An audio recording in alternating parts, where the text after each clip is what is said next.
सा स्लिप इधर। नहीं सर 10 तरह, हाँ 10 तरह। और फिर वो जो उधर कैशियर के पास देना वो ऑफिसर पास कर देता है, फिर निकल जाते हैं। Thank you. हाँ डिपॉजिट वाला कौन है?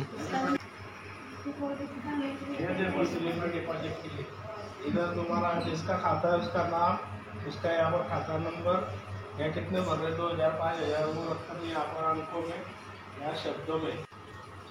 सर मुझे पढ़ाई के लिए कर्ज लेना है, तो मुझे कौन से क्या नाम है बेटा तुम्हारा? चिश्तिया मंदिर का।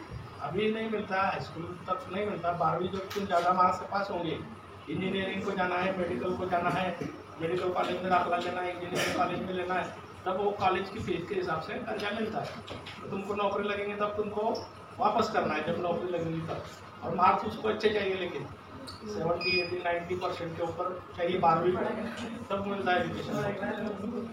Thank you. सर मुझे घर के लिए कर्ज चाहिए, तो मुझे कौन कौन से डॉक्यूमेंट लगेंगे? घर का कर्जा 18 से ऊपर मिलता है, 18 से 50 60 जो भी है उम्र, उसके लिए उम्र 18 की कम से कम चाहिए। और डॉक्यूमेंट जो है तुम्हारा आधार कार्ड, पैन कार्ड, और जो लोन लेना है